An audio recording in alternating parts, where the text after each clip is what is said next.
Yo creo que una de las cosas que tenemos que hacer es despojarnos de cierta pereza intelectual y empezar a tratar de entender las cosas en su raíz. Porque evidentemente los atajos que estamos intentando utilizar, buscando un partido político, buscando un candidato milagroso que nos salve de la cadencia, no funcionan. Llevamos décadas intentando esa solución mágica. No funciona. Cada vez nos manipulan más fácil, sobre todo porque no conocemos los orígenes de los problemas. No entendemos algunas bases que no hace falta ser un experto. No estoy hablando de tener una posición súper intelectual, pero sí hace falta tener ciertas bases estructurales para entender qué está pasando, porque después todo encaja fácil y no es tan difícil de engañarnos. Entonces a veces hay que repasar algunas cosas que pasaron en la historia con un foco amplio, entendiendo el proceso.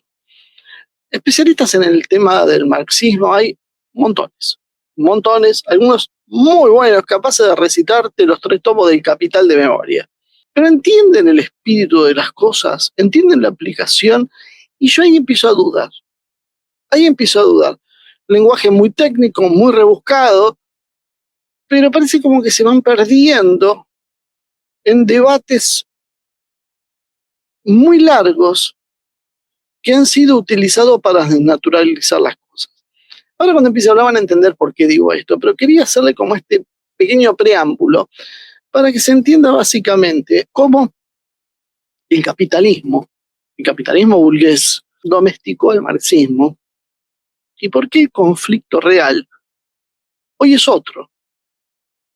Hoy pasa por la comunidad, por la religión y por la nación. Esto yo creo que sería, sin ningún tipo de dudas, tildado de fascista por el marxismo actual. No el marxismo clásico, el marxismo o el post-marxismo, que es el que estamos viviendo hoy. No tengo, como decía, ninguna duda de esa historia, porque con mucha ligereza se le tilda a todo de fascista. Creo que tenemos que nosotros hacer otro día una charla sobre verdaderamente qué es el fascismo. Porque si no se entiende qué es el fascismo, no se entiende qué es lo que está pasando. Y no se le puede decir fascista a cualquiera por cualquier cosa porque está mal aplicado el término y porque solo produce confusión. Entonces, para tratar de empezar a ordenar estas ideas, que por ejemplo parecen a veces contradictorias contra el sentido común. En este momento, si hay algún miembro del FIT, por ejemplo, estará rasgándose las vestiduras, y yo ya veo que en los comentarios van a poner, ¿qué dice este hombre? ¿Dónde sacó eso? No entendés nada, y me mandan a leer, a estudiar, y qué sé yo. Bueno, me gustaría que se den una oportunidad en la vida de escuchar la media hora, 40, 50 minutos que podrá durar lo que voy a decir, y pensar, no discutir visceralmente, sí razonar y marcarme en qué me equivoco en los errores. Y en líneas gruesas, porque vamos a hablar en líneas gruesas, porque si uno empieza a poner la lupa para empezar a buscar detalles mínimos, uno los encuentra, pero pierde la sustancia, pierde el foco de la transición de lo que está pasando, que es el objetivo de lo que queremos hacer. Primero, decía, vamos a tratar de ordenar una idea que parece contradictoria, pero que explica buena parte del desorden político que hoy hay en el mundo. El marxismo, primero, que hoy está muy de moda. El marxismo había desaparecido en la década del 90. Se hablaba de la victoria definitiva del capitalismo sobre el socialismo, sobre el marxismo, el socialismo duro. Y sin embargo, 30 años después, surge con renovada fuerza. Hoy el tema de la izquierda y el marxismo es un tema omnipresente por algunos grupos de izquierda y por muchísimos grupos que no son de izquierda y que todo lo acusan de izquierda y que simplemente uno a veces lee en redes sociales acusar de ser zurdo cualquier cosa simplemente porque no les gusta. Entonces vamos a tratar de iluminar un poquitito esta idea para que se entienda de qué está hablando y usar términos relativamente simples para que lo pueda entender cualquiera, que no tenga que ser un experto en estudios marxistas para que pueda comprender qué es lo que quiero decir y entender si estoy equivocado o no, porque si no estoy equivocado en lo que estoy diciendo, nos tenemos que sentar a hablar de nuevo de muchas cosas. El marxismo nace básicamente como una amenaza al capitalismo.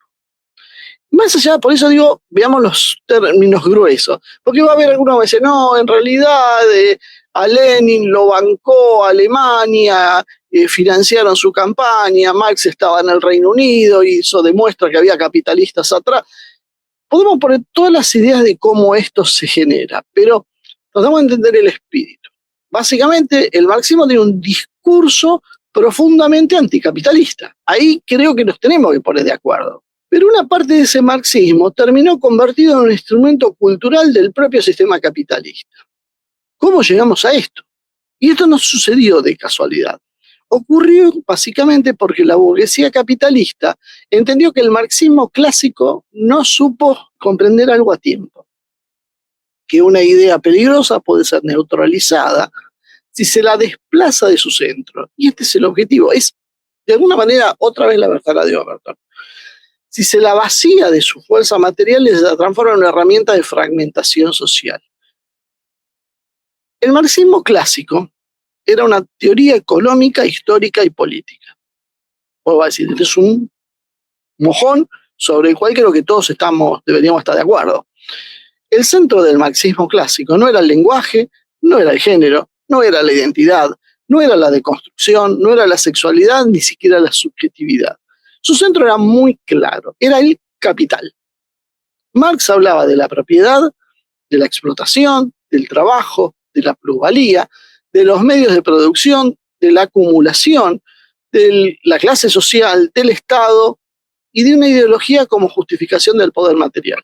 Cosa que presten atención al discurso marxista moderno. Esto prácticamente ya no se habla. Y se habla muy al pasar como de compromiso, pero el eje, el centro, es otra cosa.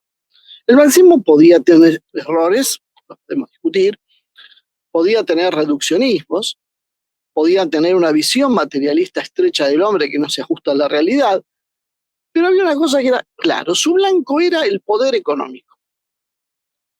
Por eso, el marxismo para la burguesía era un problema, porque apuntaba a la estructura del capitalismo, la real, la tangible.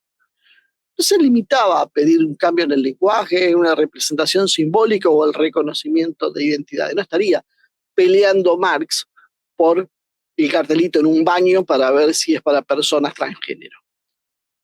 El marxismo de Karl Marx señalaba el núcleo duro. ¿Quién posee las riquezas? ¿Quién trabaja? ¿Quién manda? ¿Quién acumula? ¿Quién financia? ¿Quién domina la producción? ¿Quién controla el Estado? ¿Y quién impone las ideas dominantes de una época?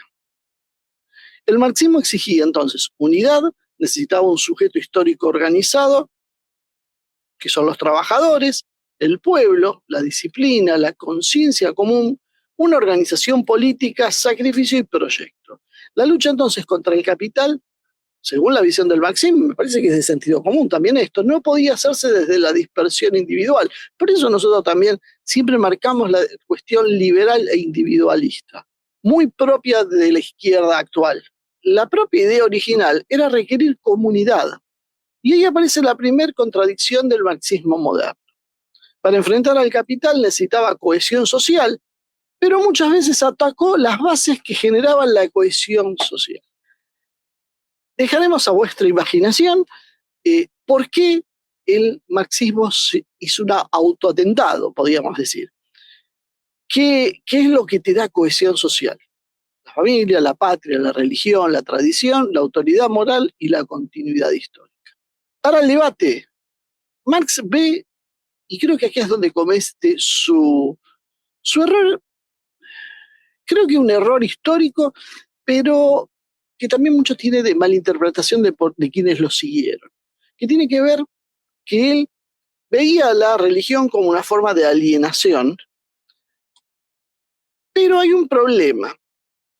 Hoy todo el mundo utiliza esa frase, la religión es el opio de los pueblos, de una manera superficial y, como yo contaba antes de empezar, de estos eslóganes, mi cuerpo, mis decisiones, ese tipo de cosas, que cierran discusiones con una frase. Cuando la realidad es bastante más compleja que este, porque para Marx la religión era el consuelo de una criatura, esto era lo que escribió el propio Marx, de una criatura oprimida, el corazón de un mundo sin corazón. Entonces el problema es que veía como un consuelo que impedía atacar las causas materiales del sufrimiento. Ahí yo creo que es lo que uno puede señalar que Marx se ha equivocado parcialmente, porque metió en la misma bolsa realidades religiosas muy distintas. No entendió las sutilezas, y después lo vamos a hacer esto en otro programa, profundizar, las sutilezas y las diferencias entre los distintos tipos de religiones. Tal vez el hecho de él no ser religioso, debatible, no todos están de acuerdo con esto, de vivir en una Inglaterra protestante, haya influido en esa visión y en cierta ignorancia sobre lo que el catolicismo promovía. Puede ser, puede ser. No sé, la realidad es que hay sutilezas que pasó por delante, porque no es lo mismo una religión funcional al capitalismo que una religión que limita moralmente al capitalismo. Una tradición comunitaria, religiosa, defiende la familia, el pueblo, el bien común, el deber, el sacrificio, la solidaridad, los límites al lucro y la autoridad moral superior al dinero. Obviamente, le pone un marco al capitalismo y esto no es a favor del capitalismo. Ahí aparece una diferencia fundamental entre ciertas formas del protestantismo y el catolicismo o las iglesias ortodoxas. No se trata de atacar personas concretas ni creyentes individuales. Tratemos de tener una mirada más histórica. Max Weber vio algo real cuando relacionó ciertas formas del protestantismo económico, ciertas formas del protestantismo con el espíritu del capitalismo. El protestantismo promovía la disciplina individual, la austeridad, el trabajo, la acumulación, el éxito económico, como una señal de virtud, porque el protestantismo considera, por lo menos esos sectores, que Dios premia con riquezas a quienes son sus favoritos. Entonces no había nada que avergonzarse y cuanto más rico uno sea, era más bendecido por Dios. También habla de una vida interior religiosa, pero adaptada también a una conducta productiva. Todo ese matriz cultural que traía el protestantismo encajaba perfectamente con el capitalismo del hombre moderno. Entonces, hay una diferencia fundamental con el catolicismo tradicional y que también creo que de alguna manera se relaciona con la ortodoxia, las iglesias ortodoxas. El catolicismo y los ortodoxos, piensan la sociedad de una forma más orgánica. Hablan de comunidad, hablan de liturgia, de sacramentos, de jerarquía, de tradición, de pueblos, continuidad histórica y autoridad espiritual. Entonces no reducen la religión a una ética individual del rendimiento, cosa que sí hacen los protestantes. Por eso son más incómodas, tanto para el liberalismo capitalista como para el propio comunismo materialista, porque ambos pretenden organizar al hombre entero desde una lógica terrenal. Acá creo que encontramos una de las claves. El marxismo, como crítica económica, no tenía por qué ser incompatible con sociedades de raíz espiritual. Y esto quizá a mucha gente le caiga mal, mucha gente me diga que estoy loco, de un lado y del otro. Gente religiosa y gente atea marxista. Porque podía haber tensiones doctrinarias, porque el marxismo obviamente es materialista, pero una cosa es la crítica filosófica y otra muy distinta es la persecución política. El choque frontal no se produce con Marx, se produce a partir de Lenin y el bolchevismo. El materialismo ateo entonces se convierte en una política de Estado y ahí la religión deja de ser un problema teórico y pasa a ser un enemigo institucional. Esto sucede porque en Rusia los bolcheviques no enfrentaban solamente una creencia, enfrentaban una institución. Acá es interesante empezar a entender algunas cuestiones propias de cómo es la iglesia ortodoxa, que son iglesias nacionales, a diferencia de lo que es la iglesia católica. Nosotros como tenemos una cultura católica, independientemente de que seamos católicos, tenemos una cosmovisión católica, nos cuesta comprender cómo funcionan los ortodoxos. La iglesia ortodoxa estaba ligada a la identidad nacional de Rusia, pero también al zarismo, a la historia imperial, al pueblo ruso, al calendario, a los ritos y a la estructura social. aunque con el propio zarismo había tenido muchas veces problemas, porque había permanecido subordinada al Estado, pero a la vez seguía siendo una autoridad espiritual con arraigo profundo. Para los bolcheviques, para el bolchevismo, que aspiraba a tener el monopolio total en la formación del hombre nuevo, conceptos bien marxistas, esta autoridad era básicamente intocable. El partido entonces no podía permitir que exista una lealtad superior o que compita con sí mismo. No podía tolerar una institución que dijera que la verdad no nacía de lo que expresaba el Comité Central, el Politburó, ni siquiera el Estado o la Revolución, sino que venía de Dios, de la tradición y la continuidad espiritual anterior al mismo régimen. Por eso, la persecución religiosa soviética tuvo esa extrema dureza, sobre todo en los primeros años.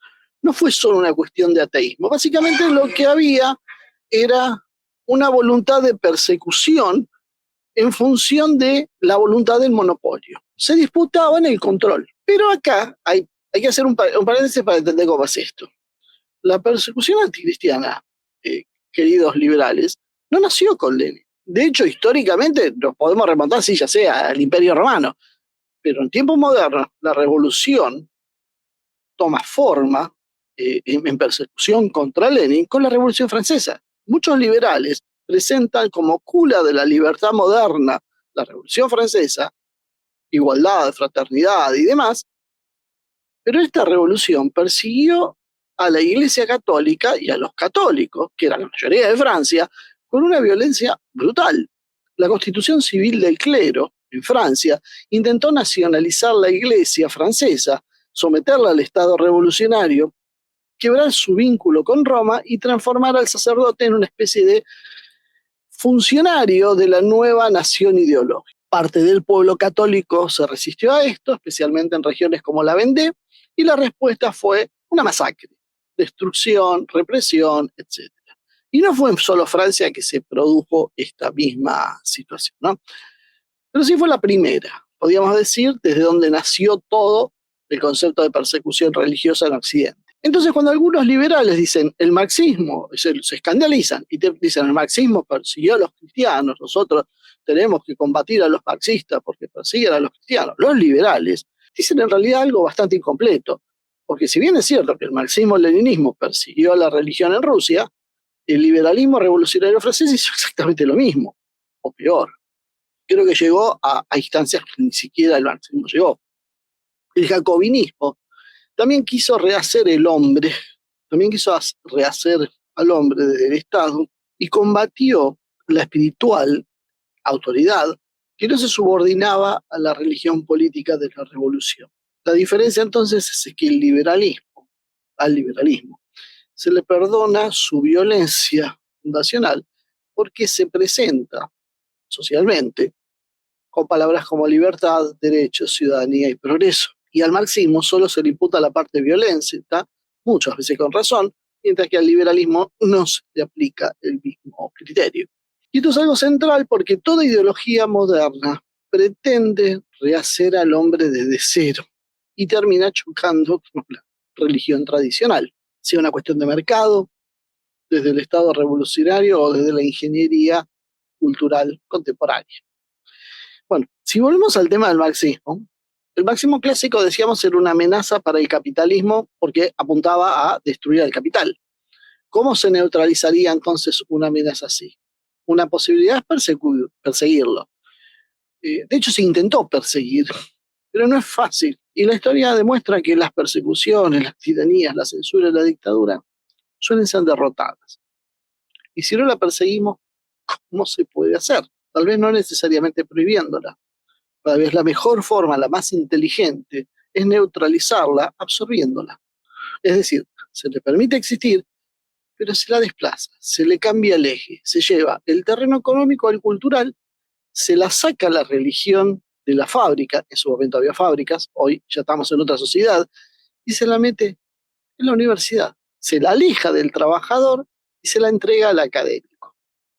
Y eso es lo que pasó con el marxismo. Se la apartó del conflicto capital-trabajo y se la transformó en un conflicto permanente.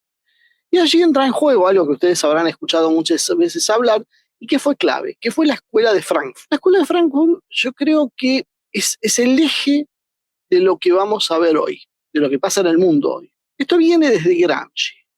Antonio Gramsci ya había explicado la importancia del factor cultural. Pero hay un detalle que nos da cuenta, porque están todos llenándose la boca de Gramsci, desde los de la izquierda que apoyan y que reivindican a Gramsci, como la derecha que todo lo causa de ser gramsciano como sinónimo marxista cultural. Pero la realidad es que Gramsci era un marxista de verdad, tenía un sentimiento de marxista.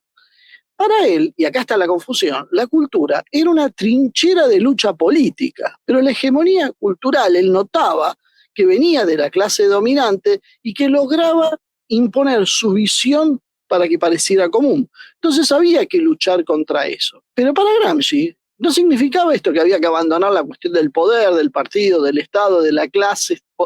Era un problema de estrategia revolucionaria. La cultura debería seguir subordinada a la lectura política de raíz marxista.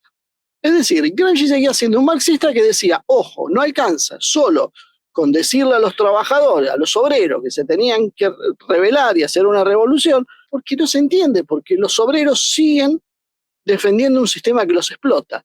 ¿Por qué? Porque la clave era cultural, porque estaban convencidos que eso era el sentido común, las cosas funcionaban así porque no podían funcionar de otra manera. Entonces había que trabajar sobre eso. Pero en ningún momento empezó a hablar de lo que va a hablar Frankfurt. Frankfurt lo que hace es desvirtuar eso. Y la crítica la desplace hacia las culturas de masas, hacia la familia, hacia la autoridad, la represión sexual, la subjetividad, los medios, la técnica, el consumo y la industria cultural. Fíjense que estos son los términos que a hoy nos resultan familiar cuando escuchamos hablar a la izquierda moderna, no los anteriores. Los anteriores son casi una pieza de museo, que solo los más grandes recordamos por haberlos leído o por haberlos vivido. Los jovencitos están familiarizados con esto. ¿Por qué? Porque fueron mezclando a Freud con Marx. Mezclaron la sociología, le agregaron la estética, la psicología y una crítica a la sociedad como concepto civilizatorio burgués.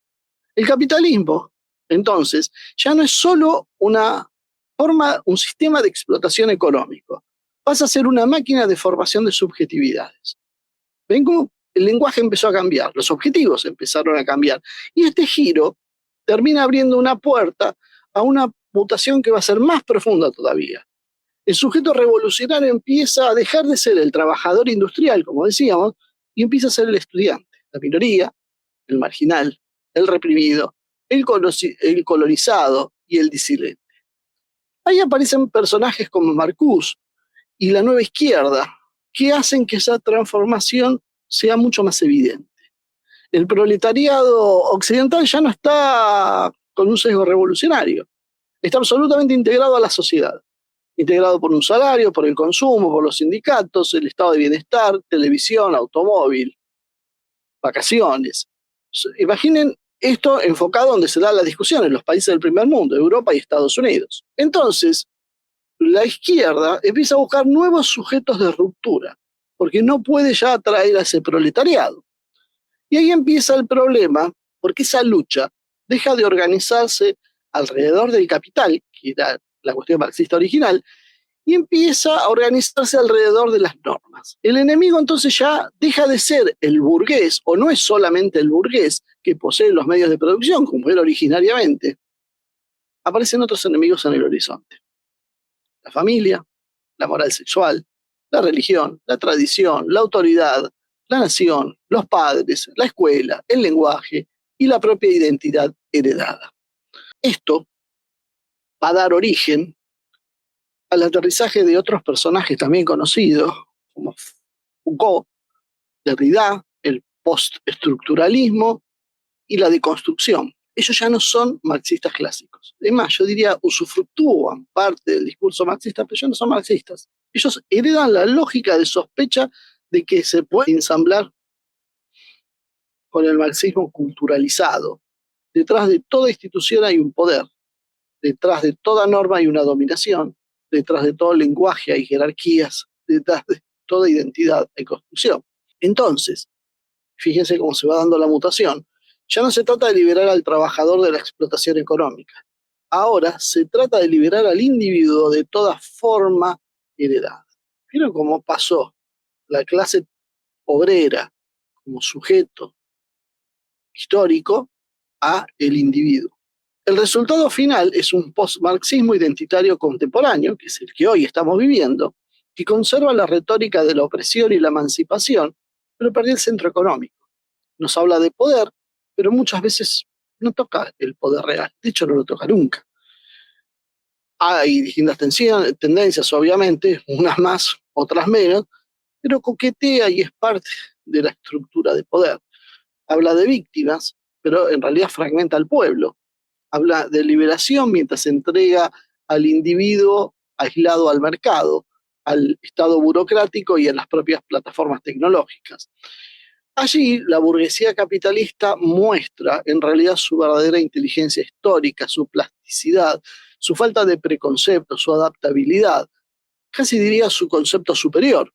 Entiende entonces que esa izquierda cultural ya no la amenaza y al contrario puede usarla.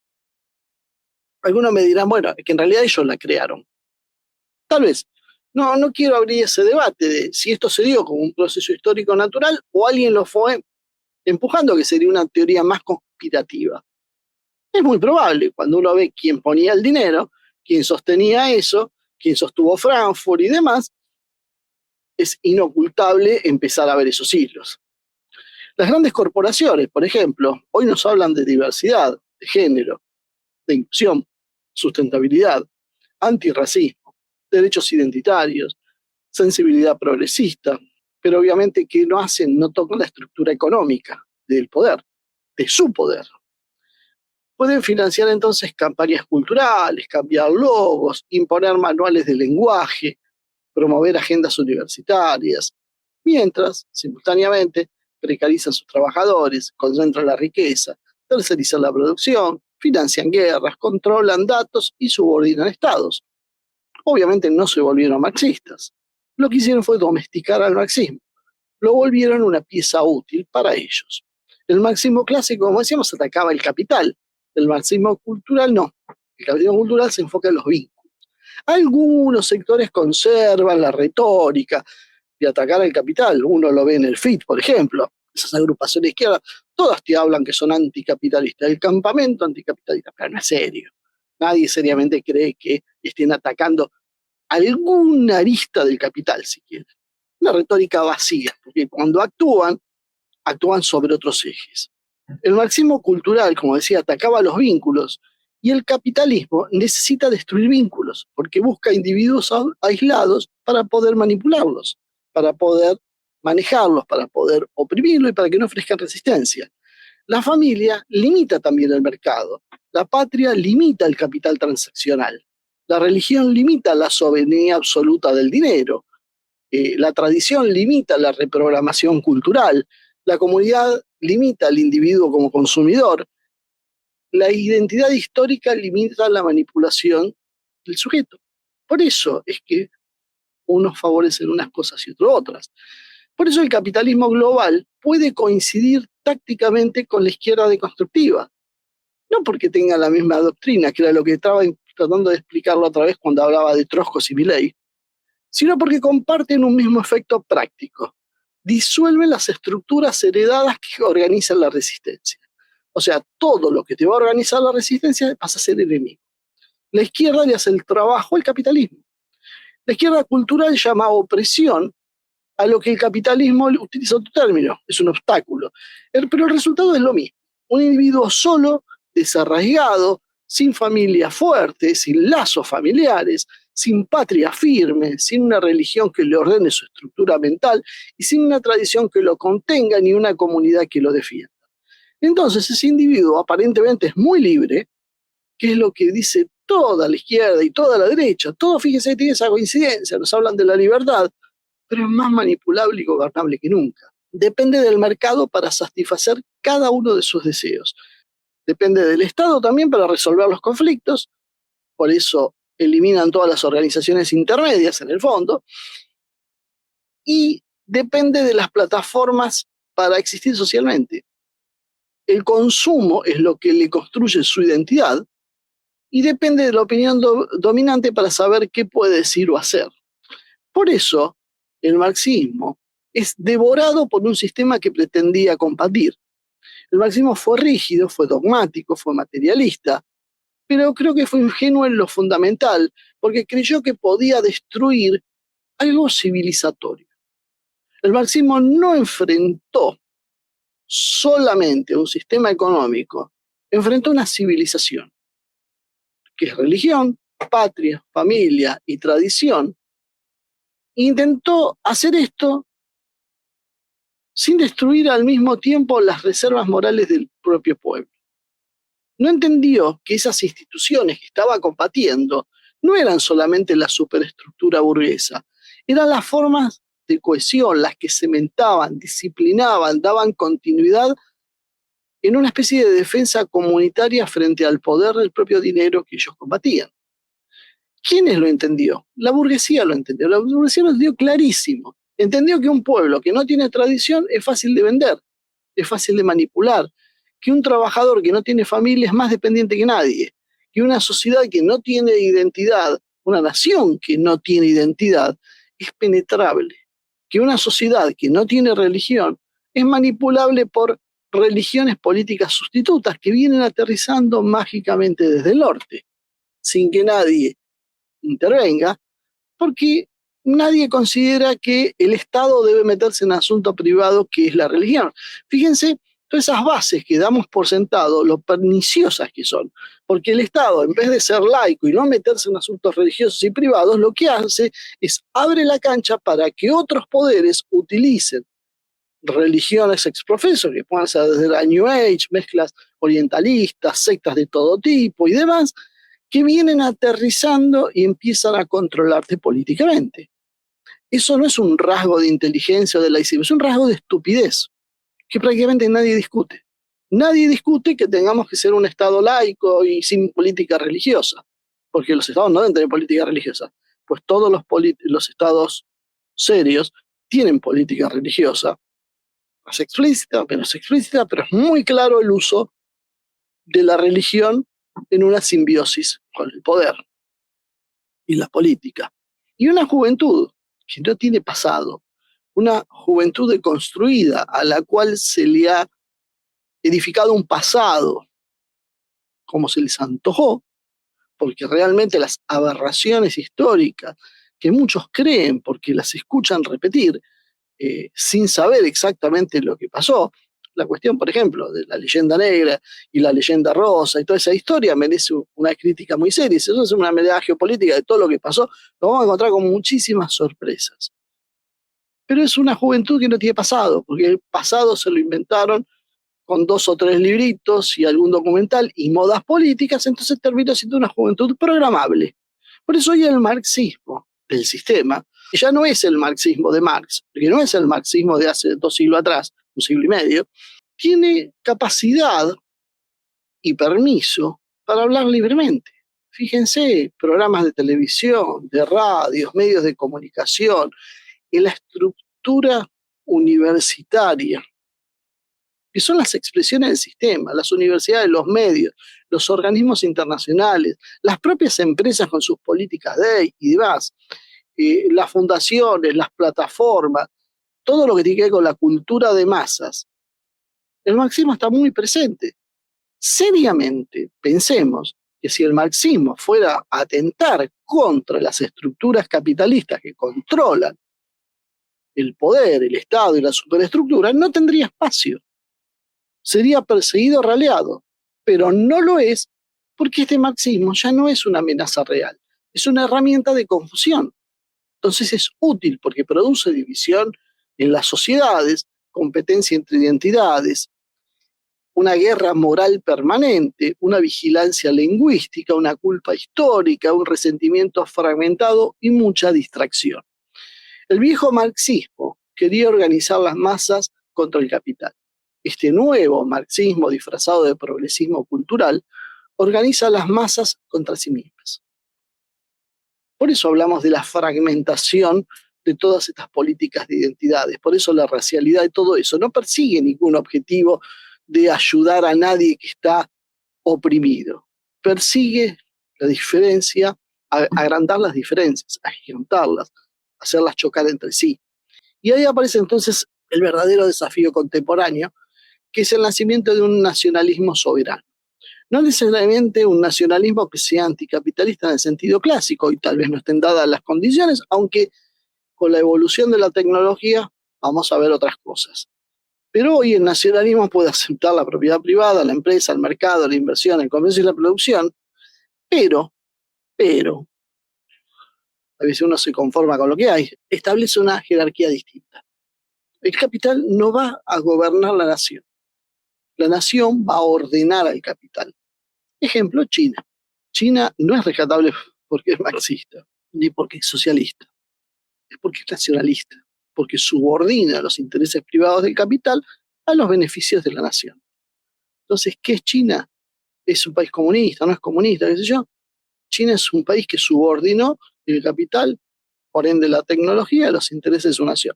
Mal no les va, bastante mejor que a nosotros, que subordinamos los intereses del Estado a los capitales privados, que siempre nos están diciendo que necesitan otras condiciones para prosperar. Esa es la diferencia fundamental. El liberalismo nos dice que el mercado organiza la sociedad. El marxismo clásico nos dice que la economía debe socializarse mediante una revolución. El nacionalismo soberano actual nos debería decir que la economía debe subordinarse al destino histórico de la comunidad. Por eso el nacionalismo serio es más incómodo que el capitalismo global de la izquierda cultural. Más todavía si este nacionalismo se asocia al catolicismo, porque vuelve a poner sobre la mesa los temas que son reales: soberanía, moneda, defensa, industria, tecnología, energía, natalidad, frontera, educación, religión, familia, territorio, memoria histórica, identidad nacional, control política de la economía. Muy distinto a los temas identitarios que hoy vemos. La izquierda cultural entonces fragmenta la comunidad, el nacionalismo la organiza. La izquierda cultural disuelve los vínculos que aglutinan la sociedad, mientras que el nacionalismo los trata de reconstruir, de darle pertenencia. La izquierda cultural entonces convierte la política en una gestión de agravio y el nacionalismo la devuelve al terreno de poder. Este es el punto que hay que entender. El sistema capitalista burgués occidental no teme a una izquierda que discute pronombres y que acepta en el fondo el juego político y el orden financiero que hay. Los grandes problemas es si es él, si es ella, si es ella, si pueden cambiar de género, si le hicieron el gesto del orangután. Esos son los problemas. Bueno, ¿qué prefieren discutir? ¿Eso o discutir lo que decíamos antes? Los problemas reales. El sistema entonces teme a una comunidad organizada que recupere la autoridad moral, la soberanía política y la capacidad para decidir sobre su propia economía. Ese ejemplo sirve para pensar también una diferencia clave con la ortodoxia rusa, porque la Iglesia ortodoxa rusa está mucho más ligada a la nación, al territorio, a la historia y al pueblo. En Rusia la Iglesia era parte de una identidad profunda, por eso el bolchevismo la vio como un obstáculo interno directo. En el catolicismo, Roma tiene una autoridad supranacional. Eso la vuelve diferente en algunos aspectos, puede influir moralmente y diplomáticamente, pero no es propiedad de una sola nación. Aún así, el poder moderno radical, ambas son peligrosas si no se subordinan. La ortodoxia es peligrosa por su arraigo nacional, el catolicismo lo es por su universalidad espiritual. El Islam, que también ya está presente en Occidente, también lo es cuando organiza, y esto es importante tener en cuenta. El Islam es peligroso para el sistema cuando organiza comunidad, ley moral y pertenencia superior al Estado liberal. Eso, por ejemplo, es la versión de Irán, el chií, que es diferente a otras versiones del Islam que de alguna manera, también eso algún día lo vamos a hablar, más en detalle, pueden tener más paralelos con el protestantismo. La estructura inorgánica es más parecida a la de los protestantes, mientras que la Iglesia católica tiene una estructura mucho más parecida a la del Islam chií, donde hay un orden jerárquico que permite un control y esto se transforma en un poder político, no en que cada uno hace lo que quiere. Por eso, el problema para el poder moderno siempre es el mismo. Cualquier autoridad que le recuerde al hombre que no pertenece enteramente al Estado, al mercado o a la ideología, es lo que va a generar el conflicto. La batalla actual no simplemente es entre la izquierda y la derecha, ya que esa división no alcanza para explicar la realidad hoy. Es triste escuchar constantemente políticos y académicos y periodistas seguir hablándonos de izquierda o derecha. Estarían hablando no sé, de cosas del pasado que tienen muy poca relación con lo de hoy. La verdadera división pasa por otro lado, pasa por aquellos que aceptan que el hombre sea reducido a un individuo económico, consumidor, un votante, usuario, con una identidad administrable, y quienes sostienen que el hombre en realidad pertenece a una comunidad histórica, espiritual, familiar, nacional y moral. Ahí se entiende entonces por qué la religión se vuelve como centro, no como un ornamento, no como una nostalgia, como parte de un folclore. Lo vuelve porque sin una base espiritual o moral, la religión queda reducida a una técnica de administración, la economía pura acumulación y la libertad una simple elección de consumo. El marxismo clásico vio el poder del capital, pero no comprendió en profundidad el valor de las formas espirituales y comunitarias que podían resistir. El liberalismo vio la libertad individual, pero la separó de la tradición y terminó dejando el individuo desnudo frente al mercado. El progresismo cultural habla de emancipación, pero muchas veces lo que produce es otra cosa, produce sujetos débiles, aislados y dependientes. La pregunta entonces que deberíamos hacernos es ¿quién es el que puede limitar los atropellos del capital? ¿Una izquierda identitaria financiada por corporaciones? No, evidentemente no. ¿Una academia que transforma la revolución en una cuestión de lenguaje? Tampoco. ¿Un individuo aislado? No. ¿Una nación sin familia? Por supuesto que no. ¿Una nación sin soberanía? Menos. Y tampoco una religión convertida en un sentimiento privado como pretende el propio capitalismo. Solo puede hacerlo una comunidad organizada con una identidad fuerte, con memoria, con autoridad moral, con estructura familiar, con conciencia nacional y con un Estado que sea capaz de subordinar la economía al bien común. Ese es el corolario, ese es el resumen. Algo tan simple pero tan difícil de hacer, que es subordinar la economía al bien común, no subordinar la sociedad a los intereses de 4 plutócratas. El capitalismo derrotó al marxismo, no por la represión. Lo reprimió en algún momento, pero eso solo lo fortalecía. El capitalismo lo derrotó porque lo digirió, lo absorbió, lo culturalizó, lo universitizó, perdón, el neologismo, lo convirtió en un discurso moral, luego en marketing y finalmente en una herramienta del gobierno social global. Lo que nació como crítica al capital terminó muchas veces como una crítica a la familia, a la patria, a la religión, a la tradición, a la comunidad, es decir, terminó atacando aquello que podía permitirle presentar una verdadera resistencia al capital. Por eso hoy la cuestión central no es restaurar al viejo marxismo ni entregarse al liberalismo. La cuestión central es reconstruir la política de soberanía, una política que entienda que la economía debe servir a la nación, que la nación necesita de su comunidad, que la comunidad necesita de las familias, que las familias necesitan de una moral, y una moral duradera no puede nacer del mercado, ni de un partido, ni de una moda ideológica. La burguesía capitalista fue mucho más inteligente porque comprendió que para vencer a su enemigo no tenía que destruir sus palabras ni sus símbolos. Era suficiente con vaciarlos de contenido. Para eso los financió, los administró y los dirigió hacia otro blanco. El marxismo clásico apunta contra el capital, apuntaba. El marxismo cultural terminó apuntando contra la civilización heredada y el capitalismo global aplaudió esa mutación porque que le despejó el camino, le eliminó el enemigo que la amenazaba. Y ahora la disputa real vuelve al punto que nunca debió abandonarse. ¿Quién es el que realmente manda sobre la vida de los pueblos? ¿El dinero, la ideología, el Estado revolucionario, el mercado global o la comunidad histórica capaz de reconocerse, defenderse y ordenar su economía según su propio destino?